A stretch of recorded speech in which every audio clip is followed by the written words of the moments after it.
Hi, I'm Helen. Welcome to another episode of Dose of Pharma.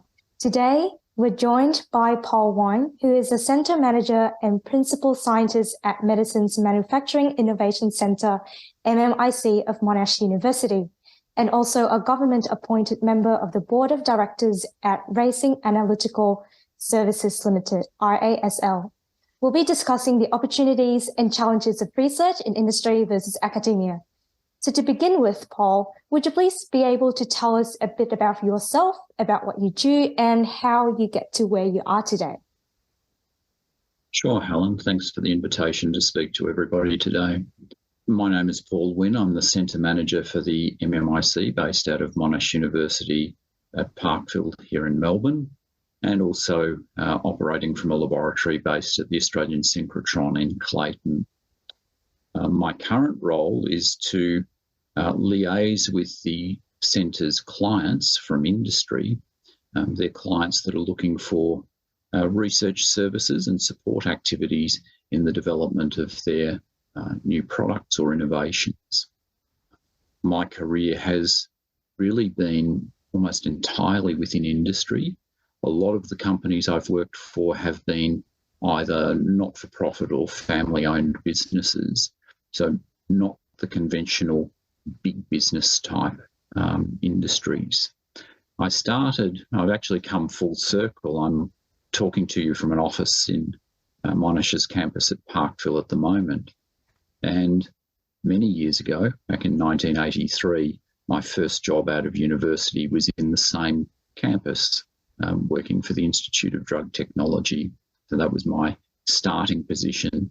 And I was lucky to I was employed into a role that involved medicinal chemistry, but also consulting to a large number of industry-based clients. And that job sort of set me on the trail of working with industry rather than working in a purely academic environment. So I was based then, and I'm based now in a university, but my clients and my interactions on a day-to-day basis are really largely with industry people.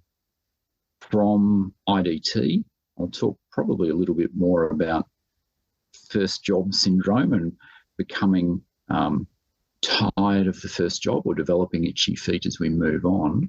But after a few years with IDT, I moved on to a role with Racing Analytical Services as a forensic scientist, and I stayed with that company for just over 15 years and reached midlife syndrome, which is fairly common for a lot of people as well. So I stayed there for a long time as principal scientist and head of research before moving across to SGE Analytical Sciences, who are an Australian manufacturer of chromatography consumables and equipment. So I went from forensic chemistry, dealing with blood, urine, tissues and other specimens, into an industry that was working with glass surfaces, metal surfaces, and chromatography media. So there was a big learning curve for me, but also there was a lot of transferable skills going from one job to the next. After 6 years with SGE, I was, I suppose, headhunted into a role with Shimadzu Australia as a territory manager and a mass spectrometry specialist. And again, 6 years. 6 years seems to be my interval with a lot of companies. But after 6 years, I moved to Shimadzu, worked with Shimadzu to develop and introduce mass spectrometry in their style to the Australian market. And from there, I was asked to come and join the MMIC and run the centre. So my current role is really customer focused. I design projects with customers to meet their particular industry needs. So all of my customers are industry participants, but they're not doing pure research. They're not doing academic research. Their research activities, they bridge that R&D, the research and development divide, but it is work that is designed to solve problems or innovate around existing products or develop new products for industry. So there's commercial outcomes tied to what we do.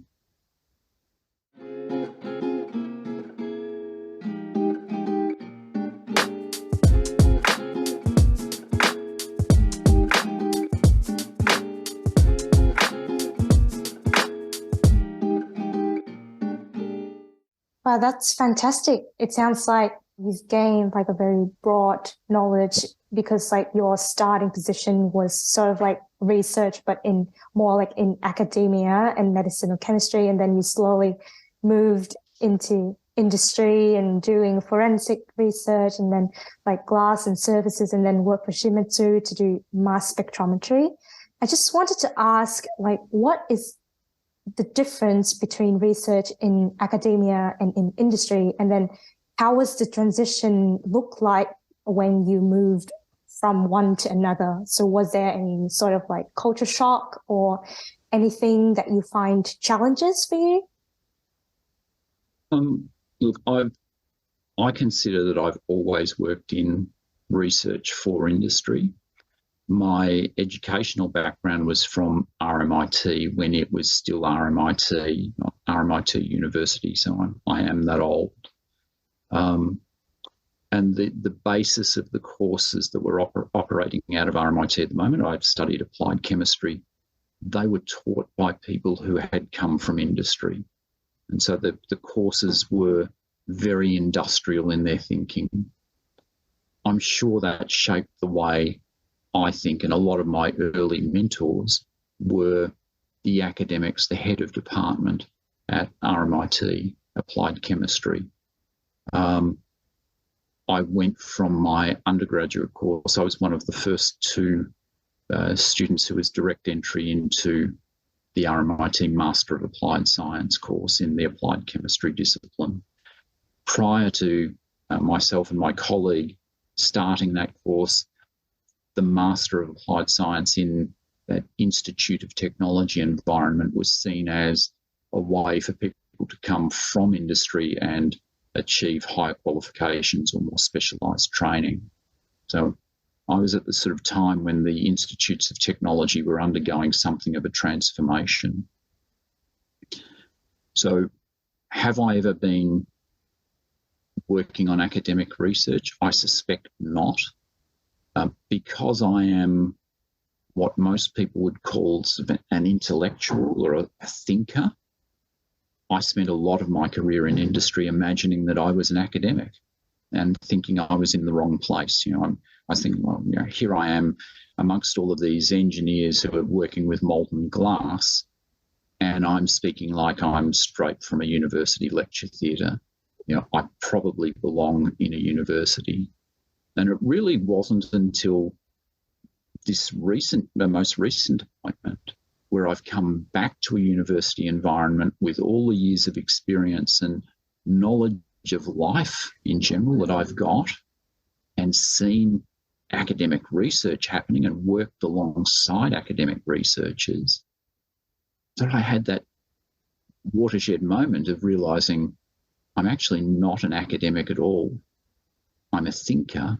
I'm a different sort of scientist to a lot of people who work in industry, but I'm certainly not an academic in the way I approach my work.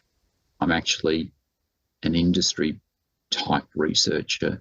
And if I look at my employment history, all the people I've worked for, all of the people I've interacted with, that history has been building up. The roots for that industrial approach to research was set way back when I was doing my undergraduate work by the people that were teaching me. And so there's no transition for me, really. I've moved between organisations, but I've probably never done academic research. Right. That's something very interesting to know. It sounds like at first you thought that you have like a mix of both, and then you might be better in academia, but then as you go, then you realize that you're more like in industry research rather than like in academia. Yes, absolutely. Yeah. I'll probably rile some academics who might listen to this in saying what I do, but the thing to me that really differentiates industry research from academic research is the approach that the team takes. So there's a couple of aspects to it. There's the approach that the team takes, and there's the endpoints. Industry research, I can't really speak about what the endpoints of academic research are because I've never been in that environment. Yeah. But the endpoints for industry-based research are always very pragmatic. You're working for a business, you're funded to do a particular job, and the endpoints are, we want this new idea to work. We want to produce a new product or offer a new service that is going to generate income for the company. Now, you can be sort of thinking of that in terms of profitability and money, wealth, or you can think of it in terms of, I could be generating aspects of this business which will employ new people and create economic benefit to the local economy. So there's all different aspects of industry research, but the research is not a pure stream. It is driven by that need to get to the end point. So all of the nice things that are discovered along the way, if they're not going to produce financially beneficial outcomes for the company, then they get cut. So the research work is never perfect. Things get left undone. You only do the tasks that need to be done to get to the result that's required, or to decide that the result that's required can't be achieved and that you've got to look for a different way. The other aspect of working in industry research is that there's not really an element of personal glory or personal achievement. No, achievement's not the right word. There's definitely personal achievement. That there's not that aspect of personal accolade. Academic research is done for the benefit of the company or for the benefit of the brand that is funding the research. And so there's that change in thinking between what I see of academic research and what I see of industry research. Industry researchers are loyal to the brand of business that they're working for. So, you know, if you're working for Pharma as a business, the research work that you do for Pharma is geared around the team that works for Pharma and Pharma's marketing ambitions. So we do work that benefits the business, and the success of the research that's done is a success for the brand, not necessarily recognised as a success for the individual. For some people, that's a great thing, to be able to be part of that team environment where people contribute to research that's often designed from the ground up. So there's a lot of thinking and iterative design can go in.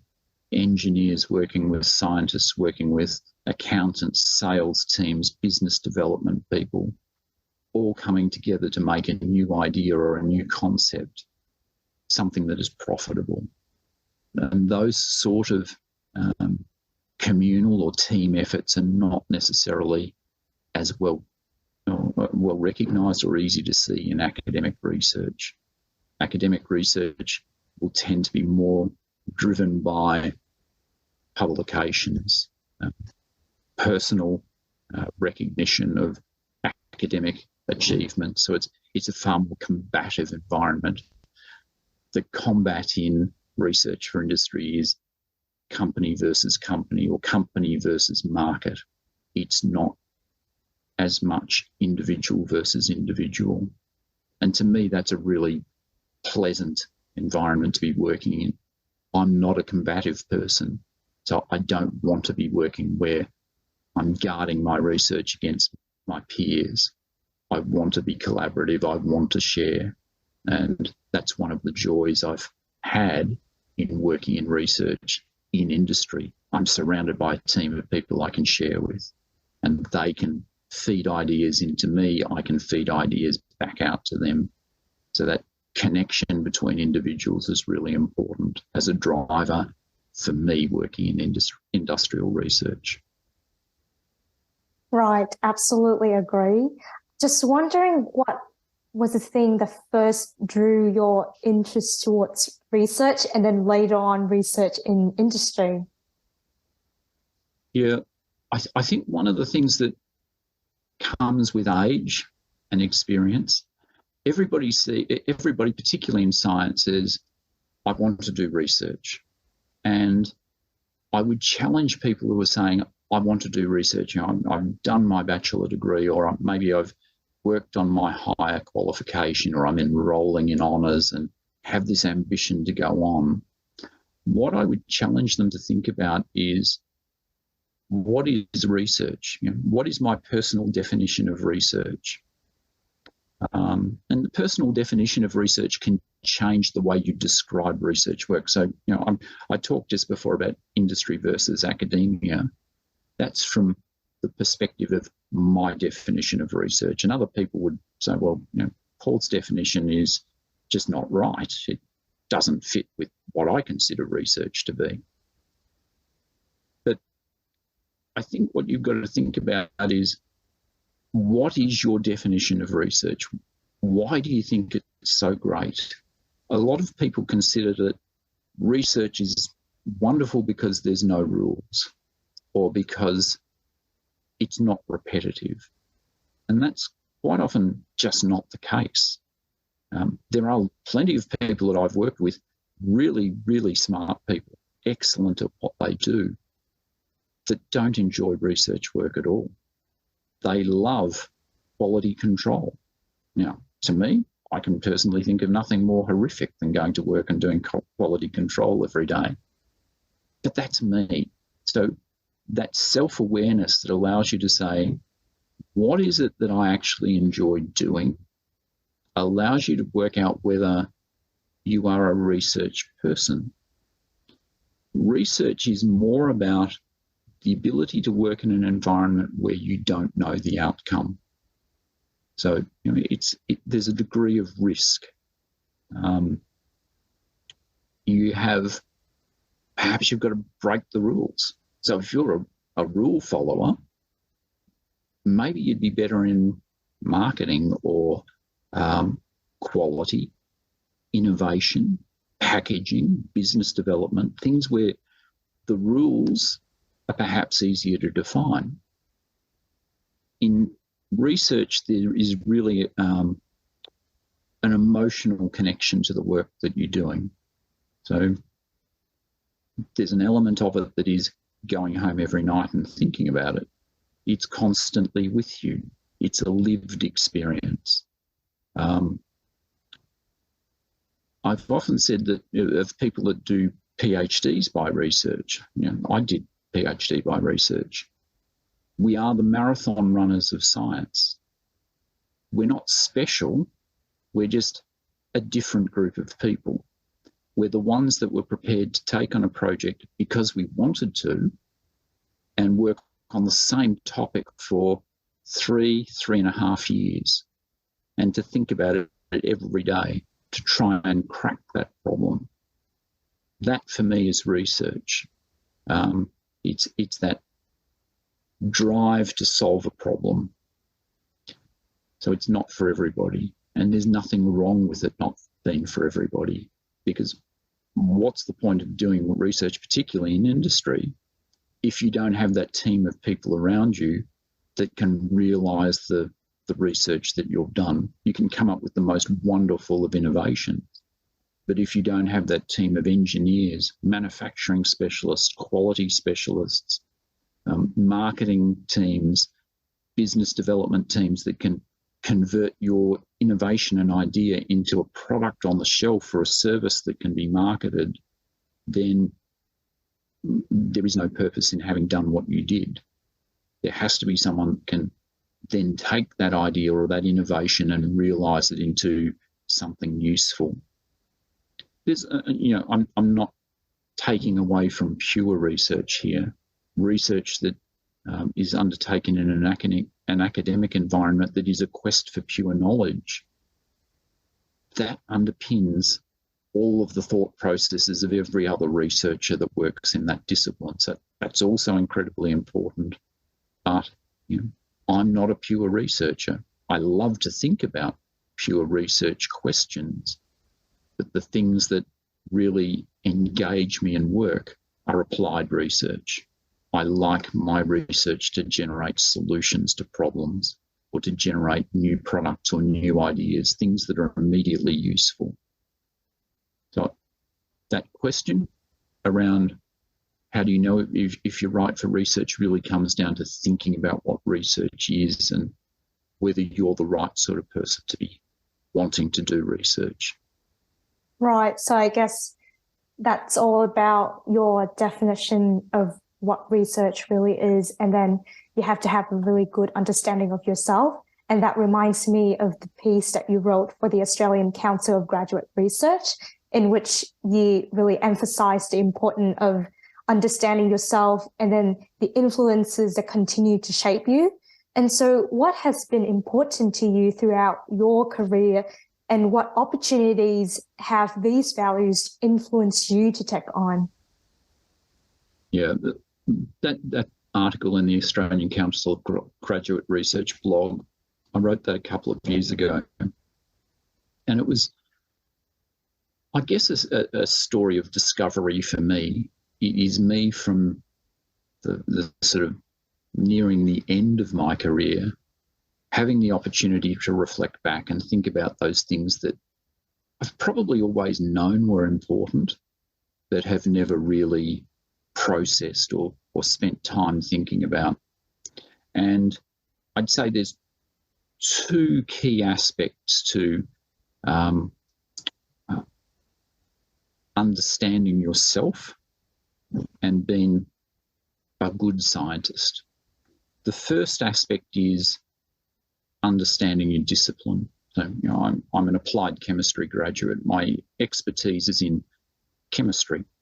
That's been the basis of my career.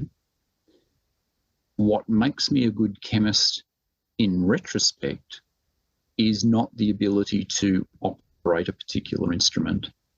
My ability as a chemist and as a chemistry communicator, so communication is an important part of this equation, but my strength is that I am fluent in my discipline. The chemistry is no different to any other language. I speak chemistry. I think chemistry. I don't have to translate chemistry back into English in my head to be able to understand it. And, you know, I'm not suggesting that I'm a savant or, you know, that I'm Rain Man. But when people talk about molecules, I have to see the molecule. I see the molecule in my head. I don't see the English word that describes the molecule. So, you know, if by analogy we would say, what does the English word dog mean to you? Most people will see a dog in their head. They're not going to see the letters D-O-G. And I think that fluency in discipline is really important when you're embedded in your field of expertise, be it engineering, science, or any of the other disciplines. That ability to think in your discipline, to see molecules in your head, or to see the inner workings of a gearbox in your head, to see numbers move on a spreadsheet in your head because your expertise is in financial accounting. That is a core strength. You don't spend a whole lot of time trying to translate and connect English words to describe something that you never truly understood. So fluency in your field, treating it like a language, thinking of your field as a language is important. The second aspect are the people that surround you, trying to be a decent person, treating others the way you want to be treated yourself, not treating them as fools because they don't understand exactly what you're talking about, because the chances are they don't understand what you're saying to them either. Everybody has some valuable contribution to the discussion that you're having at any given time. So remembering the contribution of others, and above all, recognizing the generosity of spirit and time of your sort of more senior colleagues. Over the years, you know, as a young guy, there were mentors who recognized things in me that I didn't recognize in myself. They gave me opportunities that I didn't even know existed. They set my career up. They didn't ask for anything in return. There's no payment involved other than, they're academics. They've been paid to teach, perhaps, but they did it because they recognised something in a younger scientist that they could develop. And so trying to pay it forward, it's often too late to go back and thank them for what they've done by the time you've realised what they've done for you. So paying it forward is a really important part of being a professional, being a good scientist or a good engineer, recognising that people have done extraordinary things to make you who you are. That's amazing. So I guess we should be able to understand ourselves and then think of our disciplines, and then also we need to know that we need to realize that there are opportunities for us. And so in your article, you also encourage new scientists to see that sliding door moments for the opportunities that they are.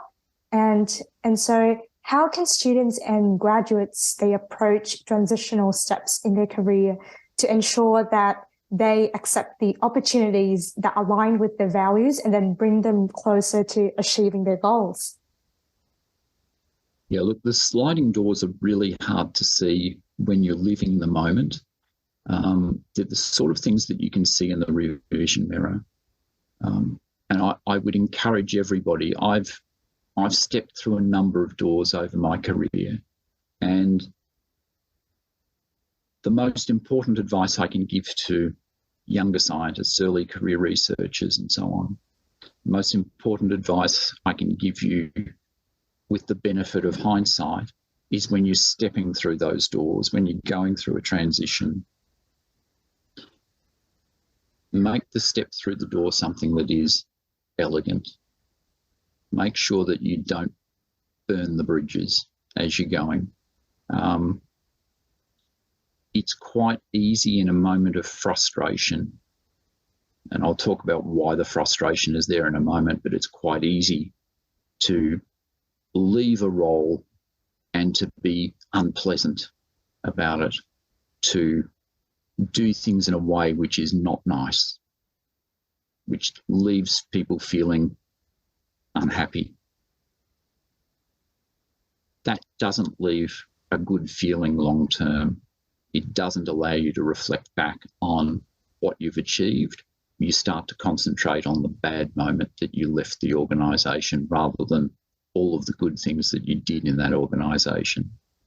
So I'd encourage anyone who's going to leave a job for a better opportunity or finish a course and move on to something new, change universities, do so with elegance. Thank the people that you're leaving behind. Thank them for the opportunity. You might not feel it at the time, but I hope you do in the future. So that's stepping through the door, make it as elegant and pleasant as possible. I'm lucky in that the moments where I've transitioned from one role to another, from university to work and then between jobs, in most cases, I can go back and talk to my old colleagues. I get invited back for functions. I join their milestone celebrations. Even now, organisations that I left 20 years ago, I still get welcomed back. And I don't just get welcomed back because I worked there. I get welcomed back as a colleague, as a mentor, for advice, which I will give freely. But I also get welcomed back as a friend. So, you're part of the family, and that leaves you feeling good about the things that you've achieved in that organisation. If you willingly go back and say, you know what, my time here had finished professionally, but I'm still happy to go back and enjoy and share in the success that that organisation is still undergoing. And part of that success is partly my contribution. So I can look back at all of the experiences I've had and say probably the ones I regret most are the ones that I'm least able to go back as a friend. You know, I'm least able to walk through the front door and have people smile. So that's one part of the sliding door moment. Recognising when the sliding door moment comes is really difficult to see in the moment. You know, the first job is one that a lot of people go through. They come into a new job as perhaps a new graduate with they're looking for a promotion or looking for new activities or new experiences. And that first week in the job is terrifying. They think, my God, how am I going to do this? I don't know anything about the business. I don't know anything about the job. Yes, I've got professional skills, but they have those periods during that learning curve where they think, I can't remember how to use the company's software. I can't remember how to use the company's telephone system. I can't remember the boss's name. There's a learning curve and a moment of fear, and that's particularly the case for new graduates going into their first job. A year, maybe 2 years later, they think they know everything. And in terms of their first job, they do know everything. They don't know everything about the business they're in, but they start to get what they think is the itchy feet syndrome. It's, you know, this company just doesn't appreciate me. I do all of this work and I'm still in this entry-level position. That's normal. So every new employee, particularly in a starting level position, goes into a job that it's a starting level position. And in that first year or two, the person's experience and capability grows far more rapidly than the job can change with it. And in a lot of cases, that's his fault, that you've outgrown the requirements of the job. The other aspect of change is relations will change your perception of the job you're doing. The arrival of your children, getting married, buying a house, that introduces stresses to yourself that make you see the job in a different life. The arrival of children in particular changes the way you see life. And so what you perceive at work as the boss is just giving me no responsibility anymore.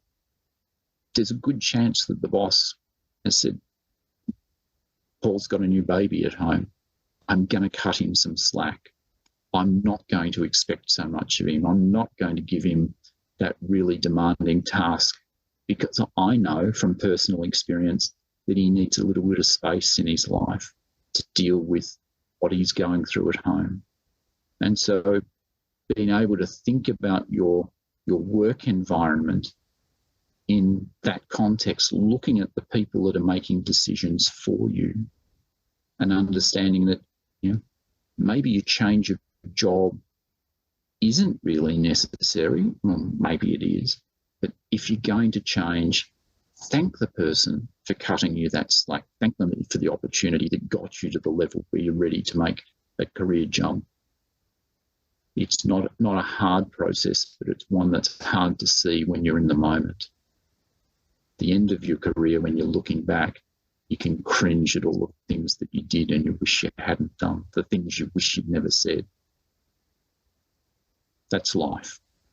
Yeah, so I guess the key takeaway for whether you're working in industry or whichever field you're working in is that you need to really know what you really need to know who you are, your understanding of yourself, and then also to be able to work together as part of a team and then really appreciate the people around you and then appreciate the opportunities that your people have given you. And yeah, just thank them for what they've done to you. And I guess that bit of advice that you gave us has brought us to the end of our episode today. Thank you so much, Paul, for your time for today's episode. My pleasure, Helen. It was lovely talking to you. Thank you. Thank you so much. Dose of Pharma acknowledges the traditional custodians of the various lands throughout Australia on which we connect today, and pays respect to elders past, present, and future.